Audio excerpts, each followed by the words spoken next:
Okay. Hi, everyone. Welcome along. I hope you're all well. Friday night's a little bit of an unusual night for me to do this, but it's kind of different and it's topical. So before I introduce Pete, who many of you have already seen do stuff with myself, I'm going to put this under your noses again. Very, very briefly. So most of you will know the full coach development program will start in the middle of next month. Now I can say next month. So about 6 weeks time, we're going to the training ground. Okay. So actually Pete's presentation tonight would fit in quite well with this idea. So whilst we always have a context around the team we work with and the training sessions and all that sort of stuff, we're going to really hone in on that technical, tactical training, matches, tactics sort of corner. All right. Sometimes it's maybe a little bit neglected these days while we sort of expand our knowledge of the other corners, but we're going to drag it right back to the balls, bibs and cones stuff. Okay. If you've signed up for this and you're unfamiliar with me, with the programs, check out the hashtag Coach Development Program. There's loads of stuff on there. And tonight will certainly give you a flavor of some of the things we do and some of the rabbit holes we go down. Okay. So find me on Twitter at @power_Ray. Or yeah, listen, you don't have to go too far on football Twitter to find the details. Okay. I'm not very good at marketing and plugging stuff. All right. So there's the information. Hopefully you know where to find it and all good. Okay. So introducing Pete, Peter Prickett. Peter is the author of Principles of Play and 2 versions of 3v3, which is also incidentally published in German. All right, which has made it exceptionally topical over the last week or two, when Germany, the German FA, DFB, announced they were revamping youth football, and part of that revamp with the youngest players was around the 3v3 game format. All right, so hence we kind of got together very quickly, Pete, and we kind of said, right, let's put this on because it's topical, because it's worthwhile. And while it's topical and while it's worthwhile, we would get something out there to, to sort of beef up the idea a little bit. So unmic yourself there, mate. Welcome along again. And yeah, all good to go when you are. Okay, hi everyone. Thank you all very much for joining us this evening. And yeah, Ray and I put this together quite quickly. I'm going to be honest, basically because I was annoyed. That's the truth. I was quite annoyed with what was going on the last couple of weeks around 3v3, that it was being treated as this great revelation, and it's not. I'm not just myself, but it's been around for a long time, and I'm going to try and take us all on a little journey, a little 3v3 journey here. Typically can't find the right button. Should be that one. There we go. Well, it's done. There. Sorry. Isn't it typical that when we practice it, it works fine, and then when I'm actually doing it, it doesn't come out right? There we go. There we go. So, I have put the emphasis upon the brackets, the belated rise of 3v3.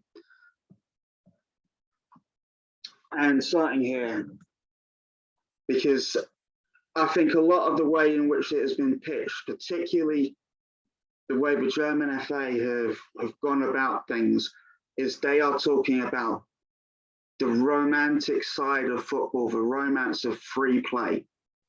And everyone wants this free play in now. And Oliver Bierhoff spoke about the German model producing robots. So players who were less creative, less imaginative, a bit more restricted. They were very good technically.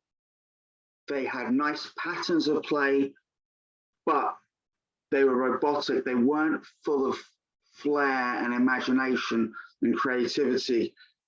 And when we talk about drills, I think a lot of the time, some people banning the word drill because it's considered robotic.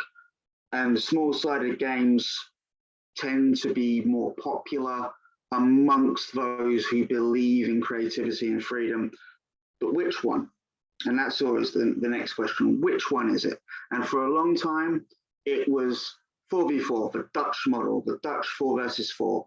But now, there's this particular moment, these last 3 weeks or so, 3v3 seems to be de rigueur. And these two tweets that I've cut and pasted into here seem to have kicked it all off. First of all, Nick Levette talking about the word about German for youth football structure. Under 7, under 9 will be 2v2 and 3v3 with 4 goals and no goalkeeper. And then a week later, there's England Football Learning talking about 3v3.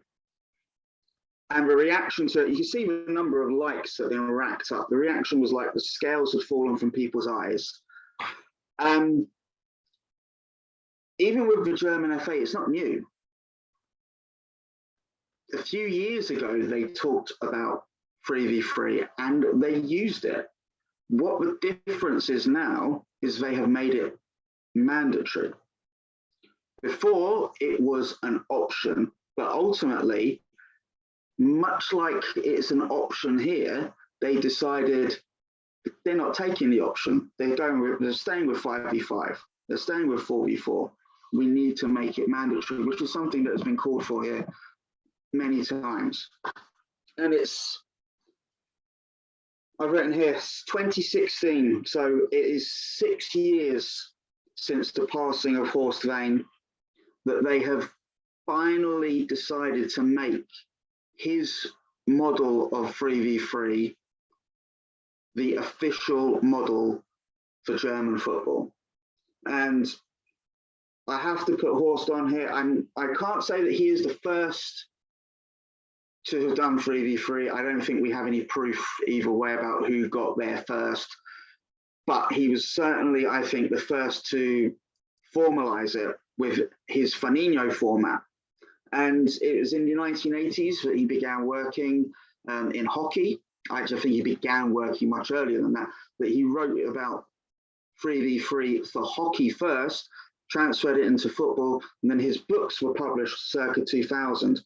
So even if we take his football books on 3v3 around 2000 as a beginning point, that's still 20 years ago. And other people picked up on those ideas. We talk a lot about the Dutch 4v4, but which is used or has been used at Barcelona, but they also use 3v3. And I am constantly reminded by certain coaches who have worked for Manchester United that they used 3v3 for years. One of the first bits of recognition I got for developing skill was from a coach from Manchester United Academy who said, "This is great. This is stuff that we've been doing for years, but no one has ever put it in a book before." And it was part of the program of variety that they use, which Paul McGuinness talks about on his tours.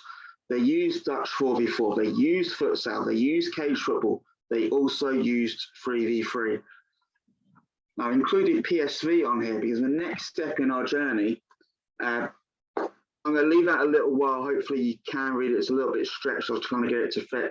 But Pepin Linders, now famously assistant at Liverpool, he wrote an article in 2007 for Soccer Coaching International. And interestingly, he talked about 1v1 and using player-themed 1v1s. And that would then develop into small-sided games, 2v1s, 2v2s, 3v3s, 3v3s with goalkeepers, outnumbered 4 versus 3 games to allow the young players the opportunity to practice their skills that they have been working on, often for a set period of time, unopposed, and then taking it into an opposed environment. And I have seen videos, and I'm sure some of you have seen videos of Liverpool still using 3v3 games in their practices.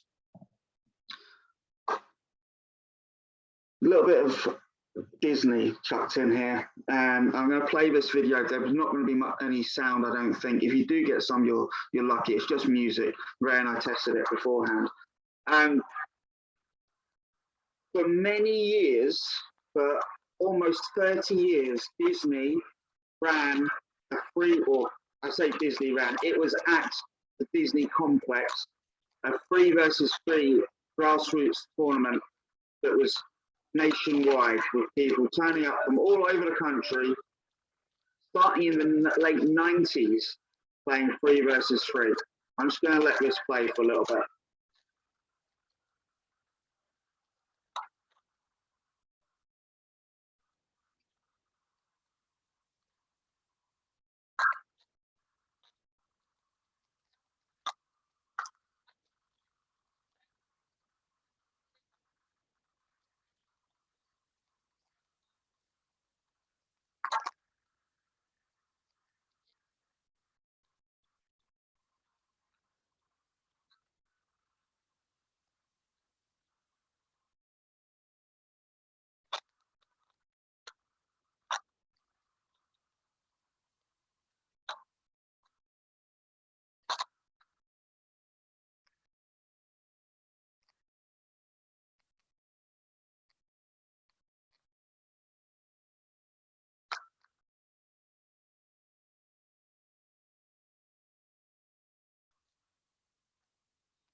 The format might not be the same as we are seeing from Benino, the German FA, but it is still a format of 3 versus 3, still a small-sided game, still the same concepts at work.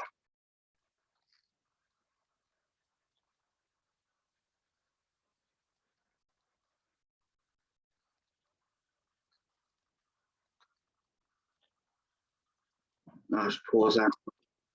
Move on to the next one. The Zooka Goal have been pushing 3v3 quite a lot in various ways, and the cynics may say it's just a way of pushing their equipment, but it works very well with the bazookas, but they're not the only goals available. It works with any other goals. They have played a big role, though, in organising tournaments in Scandinavia, around Europe, and in the UK, alongside 3v3 UK. And I was fortunate enough a few years ago to attend one of their tournaments at the Etihad campus in Manchester. And the amount of players that attended was huge, and you could see it firsthand, people playing in the format, and just confirming that you can see the freedom which they get to express themselves and play. And Bazooka have been running these tournaments for, in Scandinavia, maybe 10 years. And you can see the size of the event.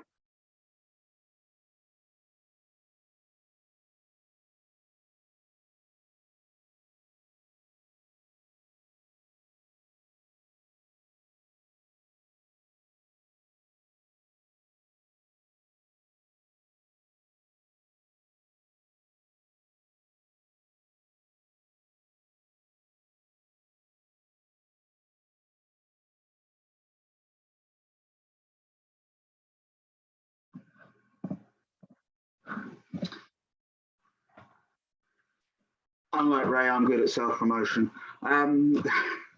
Yes, I'm dropping in my book along this journey. So it was around this time, it was 2018 that I released my first book on Freebie Free. I've told the story of how it came about a few times, and it was simply, I needed some plans for work sessions on the Freebie Free format. And at the time, Twitter was a slightly different place to what it is now. And people volunteered resources a bit more freely and maybe a bit more ad hoc than currently happens. And I put out a tweet asking for Freebie Free resources, and it was crickets. It was pretty dead. All I could find was Horst Lane's work, which was good, but I didn't feel like it, good is underplaying it, great, but I felt that there was more that could be got out of it. And that's how the book came about. I came up with sessions. I think I came up with about 25, 26 session plans that I shared straight away on social media. Great response, great feedback. People then said, you should put this in a book. And I just sort of laughed it off. And then 6 to 8 months later, I went, yeah, okay, let's give this a go. And out it came. And at the time, the book wasn't based in any theoretical or academic research. It was all based on experiences and experimentation. And having used 5v5, 4v4, 3v3, 2v2, it felt and seemed to me that in this format, we had the natural occurrence of triangles. We could use game realistic combinations. Players got the opportunity to make decisions, and you could help guide those decisions through the way that you manipulated the setup of the practice. And also, players got a high number of touches per player because you're reducing the number of players on the pitch. I then spent a year with 2 groups who I'm about to show you. One group from my Brentford development team and one of my grassroots team. And we happened to organise a tournament, and the 2 teams played against each other. So here they are after, I think they were 5 or 6 months in, and I had used the same 3v3 practices essentially every week with them. They both had 1 session a week with me. One was on the Monday, one was on Saturday. Here they are playing.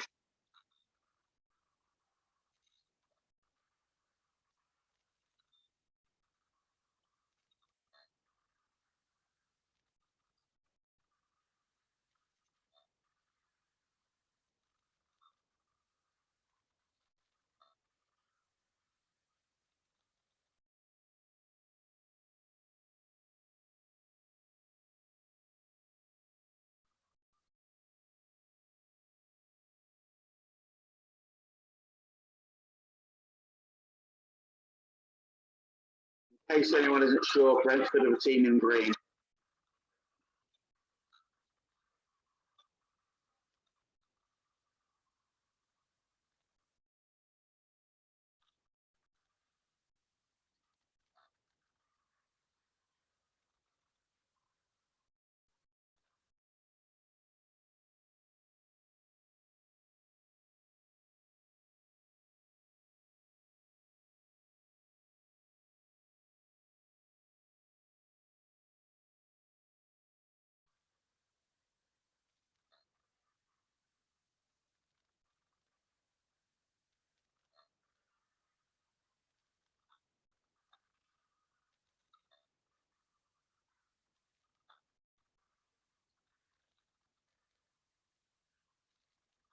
Some people might watch this and point at it and go, there's not a huge amount of passing. There's a massive amount of dribbling going on. Now, in my philosophy, my personal philosophy, under 8, that's really what I'm looking for. passing, if they're intelligent, should occur, and there are some examples where it does.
So that was them after about 6 months. The difference between a grassroots club and a development centre group was probably the finishing, and that one team had a goalkeeper and the other one didn't. Otherwise, in terms of their dribbling skills, there wasn't a huge amount of difference. Should be noted that a number of the players from the grassroots club are now in the Brentford development centres, and those guys are now under 11s. And here's the slide that I shared a week or two ago in response to what came out from the FA and from Nick Levette. A little while ago, I thought I would put it together all around the FA four-corner model and hit those technical, psychological, physical, social, and oh yeah, sorry, there isn't a tactical one. For me, it's all about the affordances for the players and giving them opportunities to do these things. If you design the practices in a certain way, we cannot say for certain that they will always execute certain actions, but we give them the opportunity to do so as a means to solving the problem that the format and the game design puts in front of them. And that can fit the 3v3 approach, or the 3v3, sorry, the four-corner approach by using 3v3. I hope that's been there long enough for you to have a little look, and I will move on to book 2. I've written comprehensive on there because the feedback from book number 1 was, this is comprehensive. And I looked at it and went, no, it's not. There's loads I've left out. So we're on to book 2. At this point, I'm just on my master's. So we're starting to get a little bit more of the academic side of things. And what I found was essentially the same ideas were there, just in a different language. So I tried to include some of that language within the book while still making it accessible. And one of the reasons it wasn't comprehensive was I felt that I'd left out a lot of finishing and goal scoring exercises. So I tried to take what we know about football and that we know and understand that most goals are scored within 2 touches. Can we make that fit the format? Most chances are created from half spaces. Can we include half spaces within the practices? So we can take the same format and tweak it to include other elements, game-related, player development, beneficial elements, I hope. And as I'm working on the book, we get the rumours and rumblings from Germany that they are about to change their format. They're about to look at 3v3, and they did, but they didn't make it official. So it was a guide, it was a suggestion, they suggested that the young players use the 3v3 format, but it was not mandatory. And then when that's happening, I'm deep into my master's research. And the theoretical side, and here, of ecological dynamics, of creating an environment for players, using games to help players understand how to play games, using constraints, be those environmental constraints or game-related constraints. I don't like touch limits, but that is a classic constraint. One touch finishes are a classic constraint.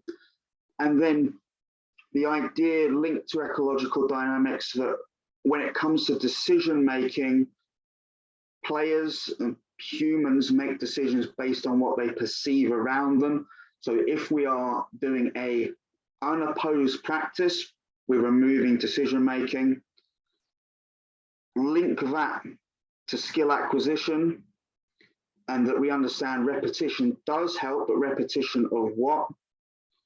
That there are certain attractors within the football environment, normally the ball, the opposition, the goals, your teammates, and hopefully space. And by clever manipulation of those attractors, we can manipulate the practice. The idea of scaling to change the size of the game to suit the players' ages. And all of these things are brilliant and fantastical research that helps us, but ultimately all anyone really cares about is what's on the right-hand side here, which shows us how many actions there are in a 3v3 game, or 4v4 game, or 5v5 game, and how that compares. The research on the right I've got here by Craig Pulling, Alex Twishing, and Carl Pettifer. That's their research which shows how many actions occurred within 3v3 formats, and those 4 games at the top there are the formats that they used. Really, this is what 3v3 needs more of, and what I would have done for my research had COVID not hit.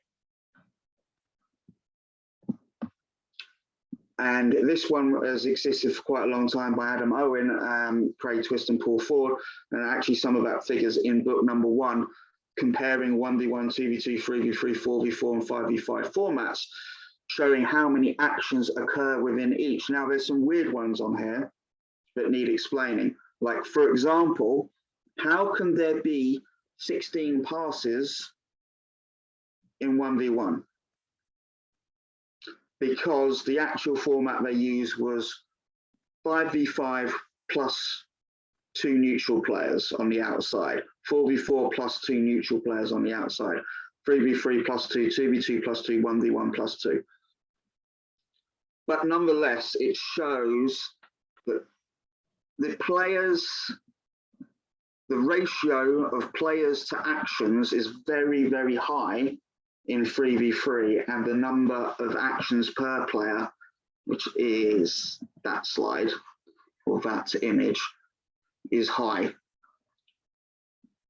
And this is what the FA have been researching recently, and that's what came out a week ago.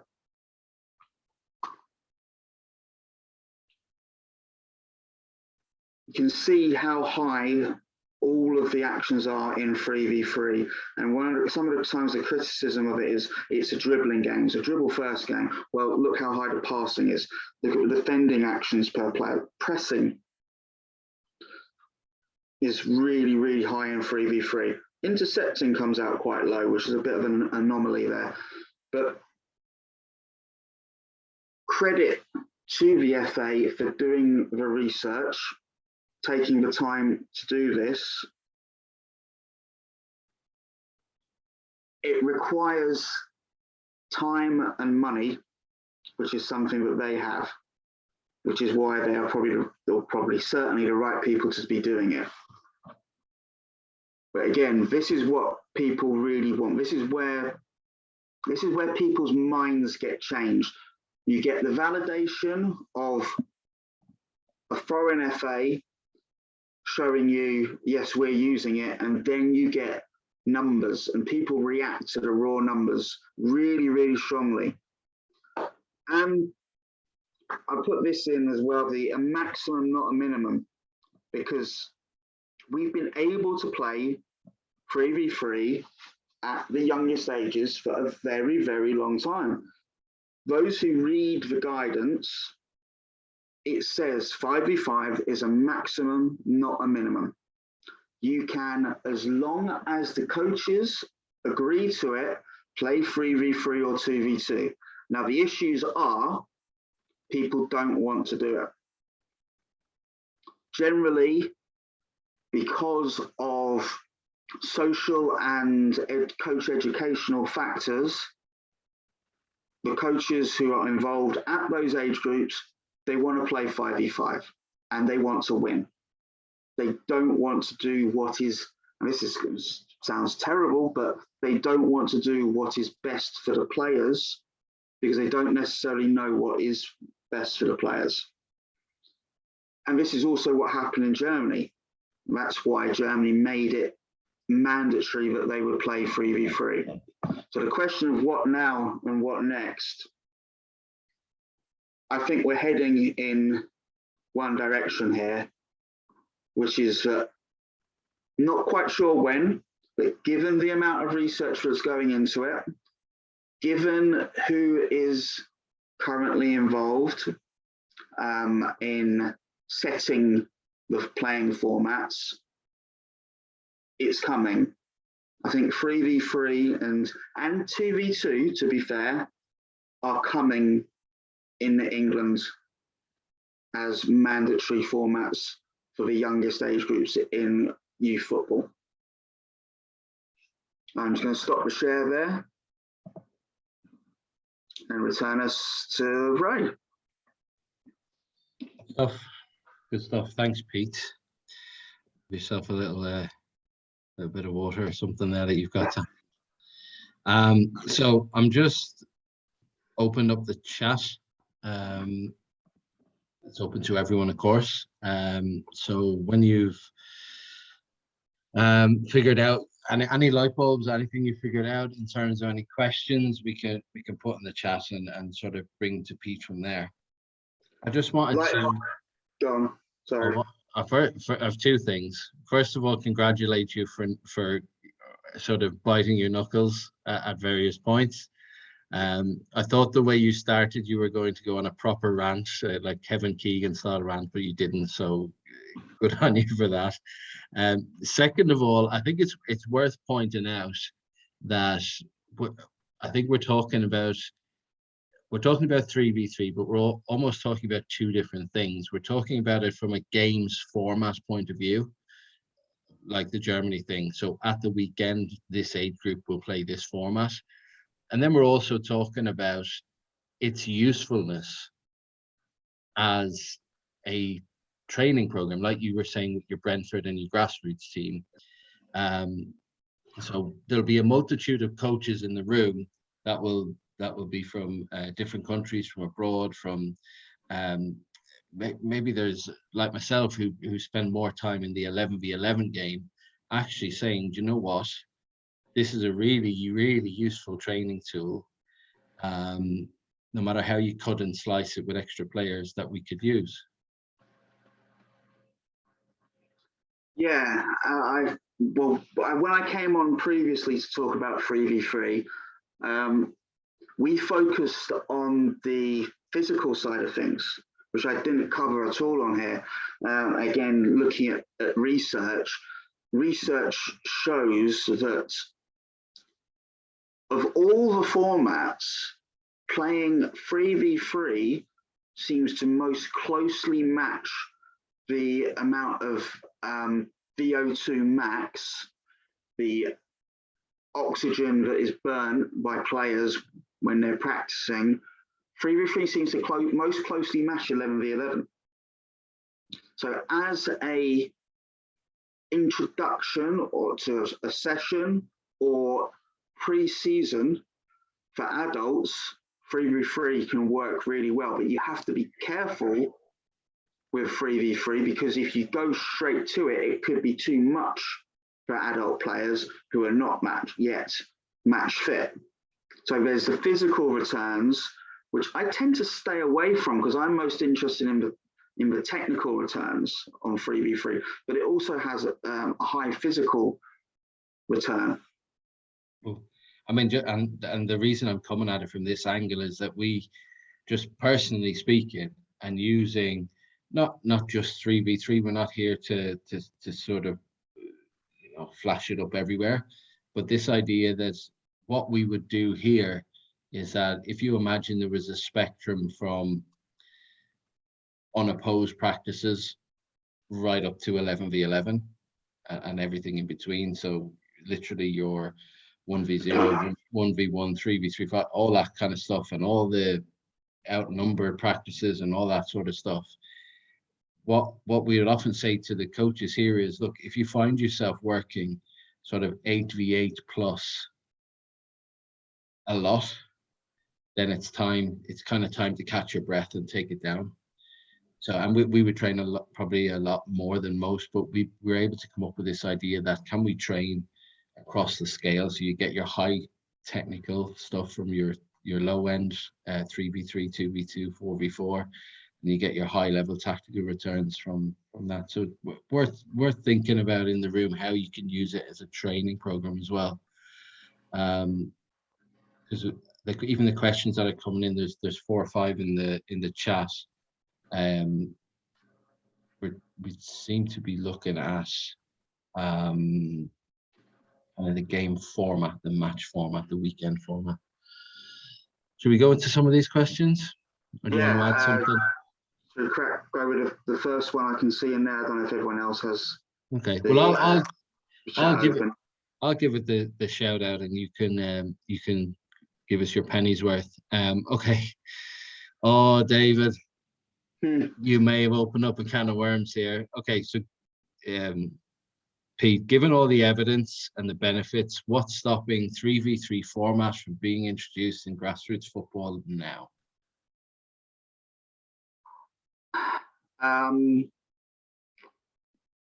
Resistance to change. If we go back just not that long ago to when we started to see 5v5, 7v7, 9v9, 11v11, going from what was just 7v7 and 11v11, there was outcry because there was change and people dislike change of any sort. And people will scrabble around for any reason they can to justify their dislike of this change. One that was shared with me when I suggested we should be doing 3v3 a couple of weeks ago was that they were concerned about the damage that playing 3 versus 3 would do to the pitches, that playing 3 versus 3 would do more damage to the pitches because of the concentrated numbers in a small area or whatever it was, as opposed to 5v5. And I just said it's 2 more players on a 5v5 pitch. How much more damage is it going to do? But that's one example of what I just think people don't want the change. They just don't like the idea of change. They will cite having to pay for more goals. Now, my grassroots club, I was there for 10 years. I think we paid for goals maybe 3 or 4 times during those years, because there's always seems to be some kind of funding, some kind of bursary out there for grassroots clubs to help them get access to the goals. Besides which, if the FA did go with it, they would pretty much have to say, yes, we're going to help you. We're going to provide some funding to help you with the goals. So ultimately, there's lots of little things, but the real thing I think is people just don't want change. Yeah, no, I think you're absolutely right. I think you're absolutely right. There was I've forgotten the chap's name now, the guy from the Belgian FA who does a lot of the small-sided stuff there. Van der Hey. Yes, they were talking about, they do a format where it's 2v2. If I'm right in saying it's sort of 1v1 outfield and goalkeepers. I suppose there's variants of it as well. But he was saying exactly the same. Parents didn't like it, coaches didn't like it because it just didn't look like the real game.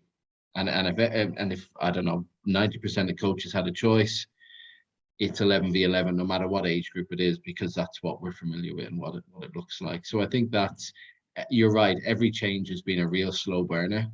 This will be the same, but it doesn't mean it won't kind of eventually settle down, and people will see the benefits for what they are. People want big games for whatever reason. I think I have a feeling there's an inbuilt tribal thing that goes back to the village versus village thing of football from the 1500s or however long ago it was.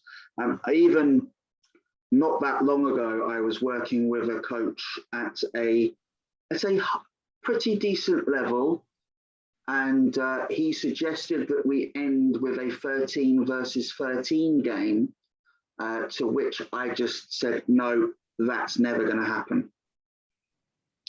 So there is a thing in coaches and in kids, because you'll hear the kids go, can we have a big game?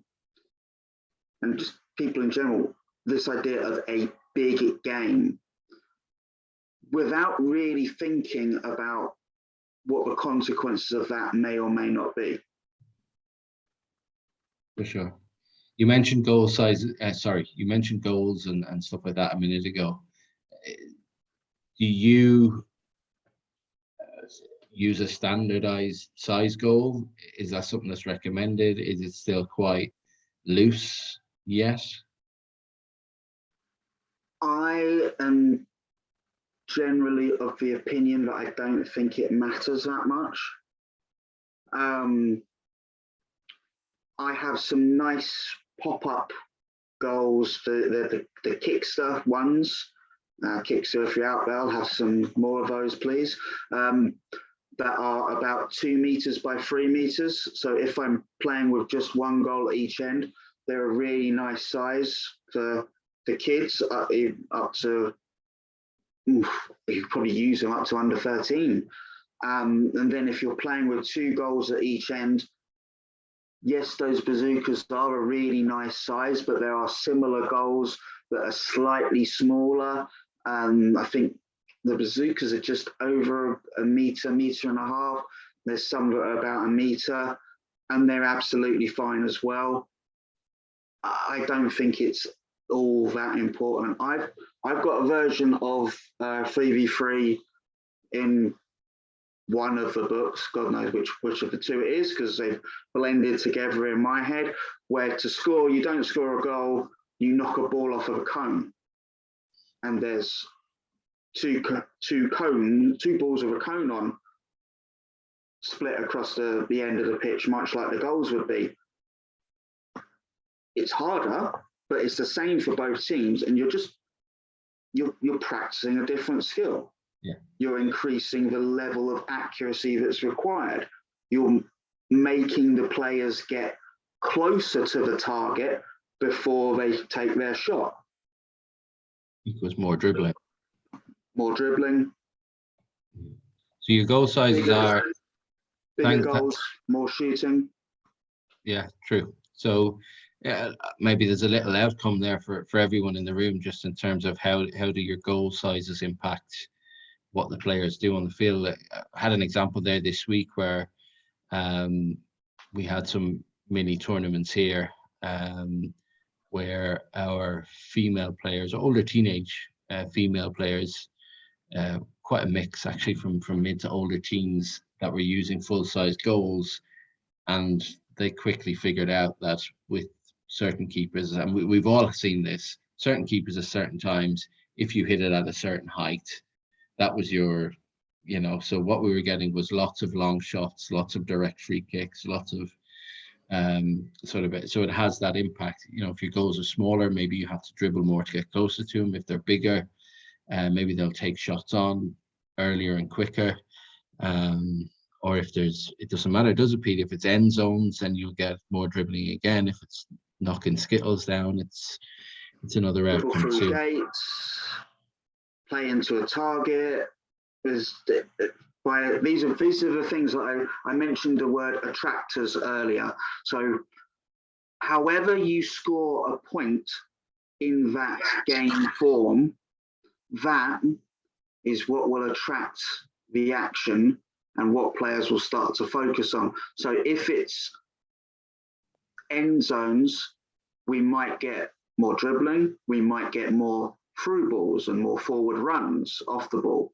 If it's a target player, players will start to play forward earlier, hopefully.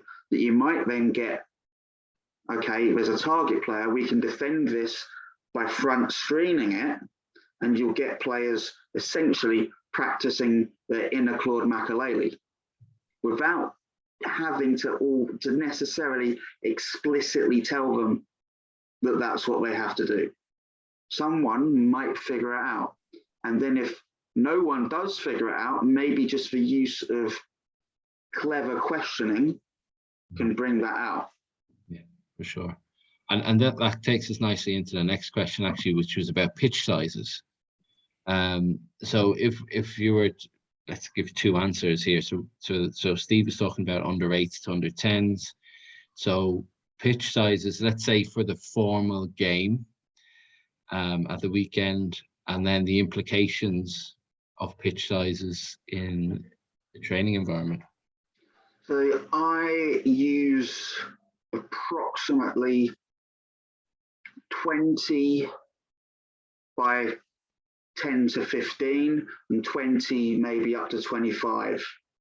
And that's, do you want to say yards or meters? Steps, paces, coach measurements, whatever they actually are. So yeah, that's what I normally go with. But if I am using a type of design where I'm looking for players to try and run with the ball rather than dribble, I'll make it longer.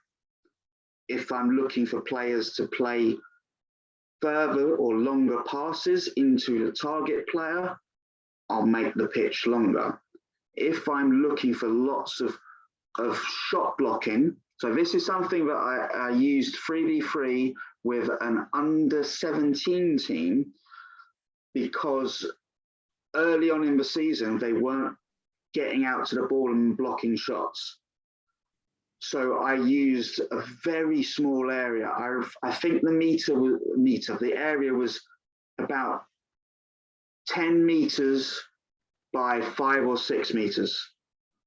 And we had slightly larger goals. So the goal was almost the size of the width, if that makes sense. The goal almost covered the entire width. And we played 3 versus 3. 2 goals wins it. So 2-1, your team's off, next team's on. Because they were so close in proximity, there was lots of shots being blocked. They had to work really hard to create the space to get the shots away. It helped in 2 ways. It helped us with our finishing, but it also got the players getting to the ball quickly to stop the shots. And it wasn't a problem for the rest of the season. And it was also a game they enjoyed so much that if we didn't start training with it, I got to ask questions. I bet. So look, again, it's another highlight of how that pitch size can change it, and it offers. I think there's variety there. There's variety within consistency. Todd Bean was speaking last week about constantly giving new drills or constantly giving new practices, kind of overloads kids and adults. I as a player, I was the worst for it. If I was overloaded with where I needed to pass and then where I needed to run and then what I needed to do next and what cone to run around and all that, if you overload them with lots of new stuff, whereas these simple tweaks in terms of the goals, the number of goals, the pitch size, its length, the difference a target player makes from an end zone and all that, you can actually drag a lot of different football information out of it. So that's really a question. I remember Alf Goldstein saying to on a course that he only had like 6 to 8 practices. Yeah, that was it. Yeah. Because otherwise you're confusing players. And the beauty of using the game as your format is that players mostly know what the game is. Yeah, definitely. And like you say, the small changes, the variables that you change within can have a big difference. Okay, so was the 3v3 format you used in training with your grassroots team mostly free play three? You probably answered this a little bit. I think I've just answered it quite a bit there. So I would use different tweaks. Did they have free play? Yes. Did I stop them from time to time to have a chat about what they were doing, what solutions they had found, what solutions I felt sometimes might help them because they were struggling to find some? Yeah. And also, did I then pull individuals out while the game was going on and talk to them about something that I had noticed? Yes. So they were playing, they had freedom of choice while they were playing, but that's not to say that I didn't pick moments to go and be a coach. And that's still what happens now. Yeah, so that implicit, explicit stuff. Okay, Gary, I'm gonna leave. Welcome back, by the way. Gary Pickett, I'm gonna leave your comment till the end because that feels like a crescendo. At the end, Laura's asking, we touched on this a little bit. Do you think the majority of the resistance to change is mostly in the UK or further afield as well?